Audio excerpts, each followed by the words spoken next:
At one of Korea's airports, which was quite crowded due to the summer holiday season, a man named Jin Seok wanted to buy a plane ticket. Strangely, he asked a female staff member which flight had the most passengers, as Jin Seok wanted to go to the favorite destination of other passengers. Clearly, the staff member was confused by the question, and airline regulations also prohibited disclosing passenger numbers. Upon hearing this, Jin Seok immediately spoke rudely, even calling the woman a prostitute. At the same time, a father named Jae-hyuk and his daughter Soo-min were about to go on vacation to Hawaii. Soo-min asked to go to the restroom alone so they wouldn't have to repeat the queue. However, since the women's restroom was full, Soo-min ended up using the disabled restroom. Coincidentally, Jin Seok was also there. He tore open his armpit, inserted an object, and sewed it back up. While in the restroom, Jin Seok checked his still bleeding wound, a moment witnessed by Soo-min from her stall. Jin Seok realized someone was watching him and began checking the stalls. Fortunately, Jae-hyuk soon arrived to pick up his daughter. Meanwhile, a police sergeant named In-ho was chatting with his daughter at home while observing a neighbor's party. In-ho learned from his daughter that his wife, Hye-yoon, was going on a vacation without informing him. On his way to work, In-ho called his wife and asked where she was going, but Hye-yoon claimed it was for work reasons. Upon arriving at the office, In-ho received information from a colleague that an elementary school student had reported someone uploading a video threatening to hijack a plane that day on the internet. The child was convinced the perpetrator was his apartment neighbor. In-ho's colleagues thought it was just a prank call, but In-ho decided to check it out himself, worried the threat might be real and that the hijacker could be on the same plane as his wife. At the airport, Jin Seok approached Jae-hyuk and Soo-min, asking personal questions like Soo-min's age, their destination, and where Jae-hyuk's wife was. Jae-hyuk didn't respond and quickly left, but Jin Seok noticed their flight destination to Hawaii from the luggage tag. Soo-min whispered something to her father, making Jin Seok suspect she had told him about what she saw in the restroom. A brief argument ensued, after which Jin Seok immediately bought a ticket to Hawaii on the same flight as Jae-hyuk. The crew began boarding the plane, and Jin Seok, who passed through the baggage check, triggered an alarm. He claimed the device was just an asthma inhaler. Passengers, including In-ho's wife, who was vacationing with her friends, boarded the plane to Hawaii, the same flight as Jin Seok. Meanwhile, the pilot and co-pilot checked the flight conditions, anticipating strong turbulence near Japan due to bad weather. In-ho met with the elementary school student who reported the threat to the police. The child confirmed that the man in the video was indeed his neighbor, and even mentioned seeing the man casually throwing trash into a neighbor's place, leading to a fight. After learning the man's apartment unit from the kids, In-ho decided to inspect it, despite lacking proper authorization. The door was unlocked, and upon opening it, a strong, foul smell hit him. In-ho searched room by room, the stench growing stronger. His daughter called to inform him that her mother had gone on vacation to Hawaii. Eventually, In-ho was shocked to find a plastic-wrapped corpse in the apartment. At the same time, the plane to Hawaii took off. The police immediately began investigating the crime scene, causing a commotion in Jin Seok's apartment. According to the forensic team, the condition of the corpse was unusual. Although there were bone fractures and bleeding, the blood vessels had ruptured, and before death, the victim had vomited blood. It was highly likely that the cause of death was poisoning. Additionally, numerous tapes were found, all containing experiments on rats. The tapes showed Jin Seok sprinkling some kind of powder on several rats, and shortly after, the rats died, including those not directly exposed to the powder. Seeing this, the forensic team concluded that the powder was not a poison, but a virus, as it exhibited contagious properties. What was even more alarming was that these tapes were not just a single experiment. Jin Seok had conducted many experiments, significantly shortening the virus's incubation period. After further examination, confirmed the victim died from the virus, the police were terrified. They immediately put on masks and kept their distance from the scene. Upon further investigation, In-ho and the police discovered that Jin Seok had no cell phone, no credit cards, and his last known location was at the airport. Without delay, In-ho and his colleagues headed to the airport. Meanwhile, on the plane, the flight attendants began serving meals. Jae-hyuk, who had a fear of heights, was visibly uncomfortable. Jin Seok entered the restroom, retrieved the object from his armpit, a container holding the virus powder, and attached it to his inhaler. He then sprayed the virus inside the restroom, intending for the next passenger to inhale it.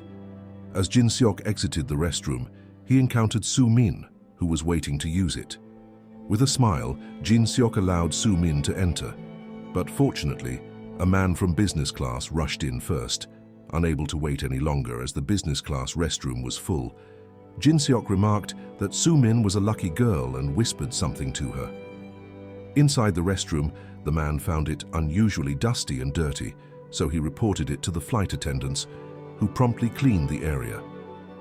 On the other hand, Jae-hyuk noticed the passenger next to him watching a viral video circulating online, a threat to hijack the plane. To his shock, Jae-hyuk recognized the person in the video as Jin Seok, despite the darkness. Jae-hyuk immediately informed the flight attendants about the video and mentioned that Jin Seok had smuggled something in his armpit, as his daughter had witnessed it in the airport restroom. Soo-min also revealed what Jin Seok had whispered to her, that all the passengers on the plane would die. The head flight attendant approached Jin Seok and asked for his ID or name card, citing a passenger complaint about inappropriate language. Jin Seok immediately knew it was Jae-hyuk, as he was staring at him. Shortly after, the head flight attendant returned, showing Jin Seok's name card, which identified him as a scientist. Jin Seok claimed he was attending an event in Hawaii. However, due to the strong suspicions, the flight attendants decided to keep a close watch on him and assured Jae-hyuk there was no need to worry. After that, the flight attendant who had cleaned the restroom was assigned to deliver food to the pilot and co-pilot, unaware that the virus powder might have contaminated the meal. Meanwhile, In-ho, who had arrived at the airport, finally discovered that his wife Hye-yoon was on the same flight as Jin Seok heading to Hawaii. Panicked, In-ho immediately coordinated with the airline, informing them that a passenger named Jin Seok was planning to carry out a biological terror attack by spreading a virus. He requested the airline's assistance in finding a solution to stop the attack, but it was already too late. The man from business class began feeling itchy, and red spots appeared on his hands. The passenger next to him experienced similar symptoms. Feeling increasingly unwell, the man went to the restroom, where his blood vessels suddenly ruptured. Blood gushed from his nose, and his eyes began to bleed. In a panic, he called out for help, asking if there was a doctor on board, but he soon vomited blood and died on the spot. In the cockpit, the pilot and co-pilot received a text message from the airline informing them that the satellite signal had been lost and that there was a terror threat on the plane from a passenger named Jin Seok. Shortly after, the flight attendants reported that one passenger had died. Meanwhile, Jae-hyuk tried to confront Jin Seok, even revealing the wound under Jin Seok's arm to the other passengers. The co-pilot, Hyun-suk, intervened to break up the altercation. Jin Seok attempted to escape and spray the virus from his inhaler, but the passengers quickly subdued him, and the inhaler was knocked under a seat. The situation on the plane grew increasingly tense as passengers became aware that something was wrong. It turned out that Jae-hyuk and co-pilot Hyun-suk knew each other, but their relationship was strained due to a past conflict. Hyun-suk inspected the restroom and found tissues with blood in the trash bin, while the pilot sent a text message to the airline confirming that Jin Seok had been restrained. But one passenger had died with blistered skin and had vomited blood before passing away. Meanwhile, several passengers, including the pilot, began showing symptoms of the virus, coughing uncontrollably. In-ho, who had been near the corpse in the apartment, also started coughing, clearly infected. Seeing the situation worsen, Jae-hyuk instructed Soo-min to cover her nose and mouth to avoid catching the flu. Hyun-suk informed the pilot that Jin Seok had spread some kind of powder that was causing fever and coughing among the passengers, and that he would monitor the situation for the time being. The atmosphere on the plane grew increasingly terrifying as more passengers began coughing, and the condition of the pilot and flight attendants who had used the restroom deteriorated further. Meanwhile, government officials arrived at the airline's office, including the Minister of Transportation, Suk-hee, and the head of the Presidential Crisis Management Center, Tai-soo. The government team and officials immediately held a meeting to discuss solutions to the incident.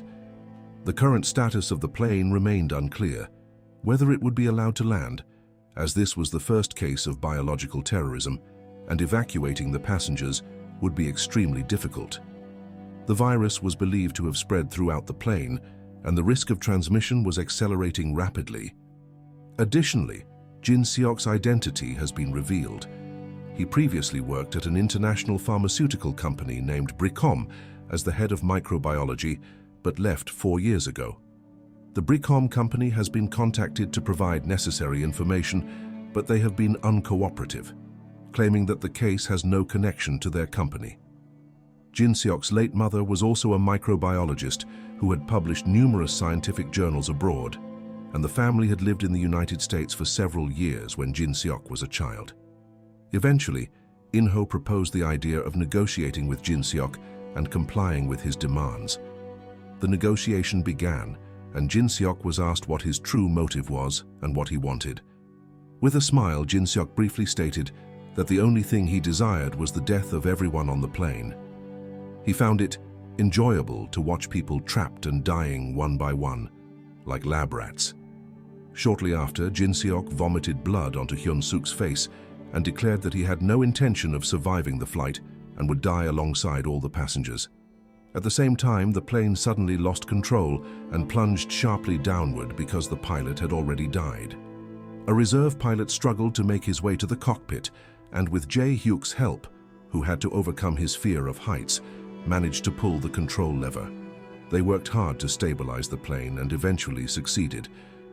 The government team was shocked to learn that both the pilot and Jin Seok had died. News of the terror on the plane, along with Jin Seok's threat video, had already spread widely. Minister Suk-hee held a press conference confirming that Jin Seok had carried out a terror attack on the plane using a highly contagious and deadly virus. Both the pilot and Jin Seok had died from exposure to the virus, and the Korean government had requested assistance from the United States to land the plane there. Upon hearing the news, all the passengers panicked, fearing they had been exposed to the virus and would die. They tried to call their families, but the signal was weak due to everyone calling at the same time. Horrifyingly, some passengers who had contracted the virus began dying one by one, including the flight attendant who had cleaned the restroom. Meanwhile, at the airport, anti-terror teams had arrived, along with the families of the passengers. The flight attendants eventually separated passengers with skin rashes, moving them to the back of the plane, while those without symptoms were moved to the front. One passenger noticed a rash on Soo-min's skin and asked her to move to the back, but Jae-hyuk refused, insisting it was just a skin irritation. However, Soo-min insisted on isolating herself for the sake of the other passengers, and reluctantly Jae-hyuk agreed to move to the back with her. Meanwhile, news broadcast reported that government officials, aviation authorities, and emergency response teams were heading to the United States to prepare for the plane's landing there. Jin Seok's background was also revealed. He was born into a wealthy and educated family but rarely socialized. His apartment neighbors suspected he had a mental disorder, as he would often become enraged over trivial matters like garbage.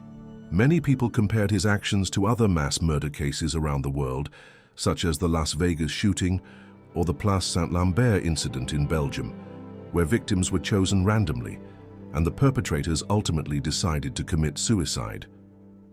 Later, Jae-hyuk suggested that the flight attendants distribute oxygen tanks to passengers who were beginning to experience difficulty breathing. He also helped administer fever medication to the reserve pilot, whose coughing had become severe. Meanwhile, In-ho and his colleagues visited the Bricom company to investigate whether the company was involved.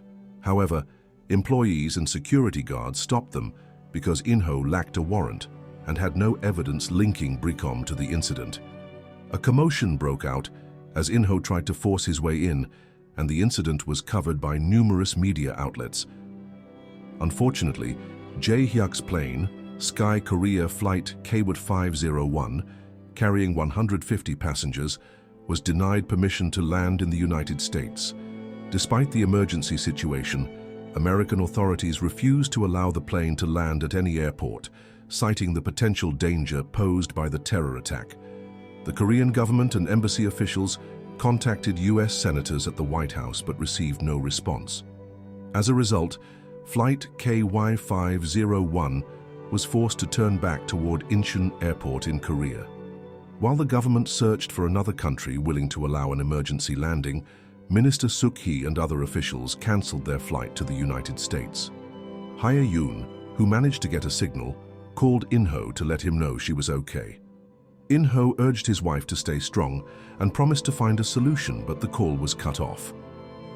Shortly after, a BRICOM employee secretly contacted In-ho after seeing the commotion on the news. The employee provided crucial information, revealing that a colleague named Sung-hoon might be involved with Jin Seok. When news of the hijacking broke, Sung-hoon had rushed home. Without delay, In-ho and his police team went to Sung-hoon's apartment, but Sung-hoon fled through a window. In-ho and his team chased him, and Sung-hoon attempted to escape on a scooter. During the pursuit, In-ho was hit by a car and injured. Surprisingly, Sung-hoon stopped to help In-ho, feeling empathy for his situation. Sung-hoon then explained what had really happened. Several years ago, BRICOM scientists, including Sung-hoon and Jin Seok, had received a mutated virus from the Middle East called SC1. 3 scientists died after being exposed to the virus, but one survivor accused Jin Seok of intentionally spreading it, as he was responsible for the research. Although Jin Seok claimed innocence, he was unilaterally fired. However, BRICOM secretly purchased the SC1 virus, and Jin Seok later asked Sung-hoon for a sample, claiming he needed it to clear his name and be rehired. Instead, Jin Seok used it as a biological weapon. This was why Sung-hoon had tried to flee. He feared being implicated in Jin Seok's actions. Upon hearing that a scientist had survived the virus, In-ho immediately asked where that person was. It turned out the survivor was being treated at a hospital. Upon arriving at the hospital, In-ho immediately questioned the scientist about Jin Seok's life. It turned out that Jin Seok's mother was extremely strict and controlling, which led Jin Seok to vent his stress by killing animals. The female scientist was convinced that Jin Seok had a mental disorder, as she recalled how he smiled, and his eyes seemed to mock the other scientists as they writhed in pain from the virus. She broke down in tears, remembering how she had been bedridden for years, covered in rashes due to the virus. On the plane, Jae-hyuk spoke with the head flight attendant, whose hands had begun to show rashes.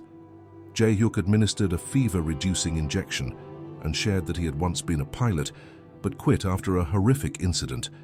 During that incident, his plane experienced severe turbulence due to bad weather. As he attempted to land in Norway, one of the engines caught fire. The airport authorities advised against landing due to strong winds. But Jae-hyuk, knowing the engine damage was severe, decided to land anyway. Although the plane landed safely, 2 flight attendants died in the fire during passenger evacuation, one of whom was the wife of co-pilot Hyun-suk. This tragedy strained their relationship. To this day, Jae-hyuk regretted his decision to ignore the airport's instructions, and since then, he had suffered from anxiety whenever he boarded a plane, ultimately leading him to resign as a pilot. Shortly after, Hyun-suk called the head flight attendant and asked her to prepare Jae-hyuk as a backup pilot, as Hyun-suk's condition was worsening. Jae-hyuk hurried to the cockpit, where Hyun-suk and the airline requested that he be ready to take control of the plane if necessary. Meanwhile, a passenger kept insisting that a female student with skin rashes move to the back of the plane, along with her friends sitting nearby. Hee-yoon, disgusted by the passenger's behavior, pushed him aside and accompanied the students to the back. She and others mocked the man, sarcastically wishing him a safe and healthy journey since he had driven nearly everyone else away. In the cockpit, Jae-hyuk and Hyun-suk had a conversation. Jae-hyuk revealed that since his divorce, Soo-min had become quiet. Their trip to Hawaii was intended to help Soo-min, who suffered from a skin condition, as doctors recommended fresh air for her recovery. Additionally, Jae-hyuk planned to meet a friend who owned a small airline there and had asked Jae-hyuk to provide some training. Meanwhile, In-ho, filled with anger, returned to BRICOM but was again stopped by security and even the company's CEO. Soon after, Minister Suk-hee arrived and demanded the SC-1 virus vaccine, as well as an admission of guilt from the company for secretly and illegally purchasing the virus. Suk-hee warned that if the truth were exposed, BRICOM would undoubtedly go bankrupt. The CEO finally agreed to cooperate and provided the SC-1 vaccine, even though he would face trial. The news brought immense relief and joy to everyone on the plane, as well as their families. After calling his wife to reassure her that help was on the way, Suk-hee arrived and thanked In-ho for his relentless efforts. In-ho responded that it was his duty as a public servant and pleaded with the minister to ensure his wife's safe return. Meanwhile, on the plane, Hyun-suk began vomiting blood and decided to attempt an emergency landing at Narita Airport in Japan, fearing they might not have enough fuel to reach Korea. However, just like in the US, Japan refused to allow Flight KY501 to land at any airport, despite the vaccine being prepared. Determined to save everyone on board, Hyun-suk insisted on landing at Narita, even as his condition worsened. Eventually, 2 Japanese fighter jets were deployed, issuing a serious warning for the plane to leave Japanese airspace immediately, as it had entered without permission. The jets fired warning shots, but Hyun-suk, still vomiting blood, continued to descend. The fighter jets prepared to intercept the plane directly, but at the last moment, Hyun-suk decided against landing and lost consciousness. Jae-hyuk then took control of the plane. Through an international broadcast, the Japanese government issued a formal apology to the Korean people, explaining that their refusal to allow the plane to land was solely to protect Japanese citizens. The Japanese Minister of Health believed the virus was a genetically mutated strain that would be difficult to cure. The passengers grew pessimistic, doubting the existence of an effective vaccine, while the Korean government also expressed uncertainty about the vaccine's 100% efficacy, given the virus's rapid incubation period and the possibility that SC-1 had mutated further. Heartbreakingly, some high-ranking Korean officials suggested shooting down Flight KY501 to prevent the virus from spreading. Suk-hee was furious, pointing out that 40 people had already died, but the remaining 110 could still be saved.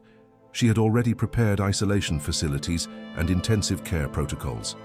The debate ended with the decision left to the president. Meanwhile, In-ho, fed up with the officials' inaction, took a drastic step. He injected himself with a large dose of the SC-1 virus and asked scientists to administer the vaccine. If he survived, it would prove the vaccine's effectiveness and eliminate any reason to deny the plane's landing. In-ho did this out of humanity and to save the passengers, especially his wife.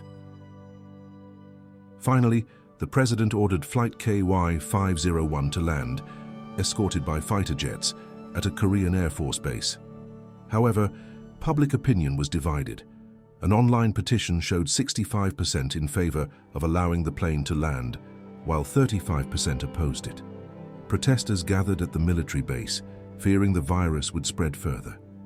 At the same time, In-ho was hospitalized, his condition critical. Seeing the news and their families' distress, some passengers began to feel it might be better not to land and to sacrifice themselves to prevent the virus from spreading to the Korean population, especially their loved ones. Shortly after, the head flight attendant brought Soo-min to Jae-hyuk and informed him that all passengers and crew had decided against landing. They believed they were all infected, the vaccine's effectiveness was unproven, and, most importantly, they wanted to prevent the virus from spreading further.